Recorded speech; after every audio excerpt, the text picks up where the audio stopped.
আমাদের দেশে কোনো অকেশনের শেষের খাবারটা হচ্ছে মিষ্টি অথবা মিষ্টি জাতীয় খাবার। তবে মিষ্টি আজ বাহির থেকে নয়, ঘরেই তৈরি করব কালোজাম মিষ্টি। শুরুতে 4-5 পিস পাউরুটি ছিঁড়ে নেব ভালো করে। এবার এতে আটা 2 চামচ, বেকিং পাউডার আধা চামচ, গুঁড়ো দুধ 2 চামচ আর লিকুইড দুধ অল্প অল্প দিয়ে একটি ডো বানিয়ে নিব। অল্প পরিমাণ তেল দিয়ে মিষ্টি দিয়ে নিব। আমার ভিডিও কে কোথা থেকে দেখছেন অবশ্যই জানাবেন, আমি রিপ্লাই দিব।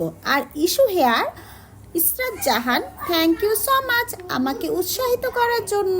মাহাদি আপু জানতে চেয়েছেন আমি কোথায় থাকি। আপু আমি ঢাকায় থাকি, যাত্রাবাড়ি। আমার রেসিপি ভালো লাগলে অবশ্যই লাইক কমেন্টস করবেন আর সাবস্ক্রাইব করে পাশেই থাকবেন। এবার মিষ্টিগুলো ভেজে নিব কালার আসা পর্যন্ত, নেড়ে চেড়ে উল্টাপাল্টা করে সুন্দর করে ভেজে নিব। এবার তুলে নিয়ে অন্য একটি পাত্রে শিরা তৈরি করে নিব। 2 কাপ পানি, এলাচ, দারুচিনি দিয়ে 1 কাপ চিনি দিয়ে দিব। পাতলা শিরা তৈরি করে নিব। দেন ভেজে রাখা মিষ্টিগুলো ছেড়ে দিব। 2 মিনিট চুলায় রেখে নামিয়ে সারা রাত রেখে দেন মিষ্টি বানিয়ে ফেলবো।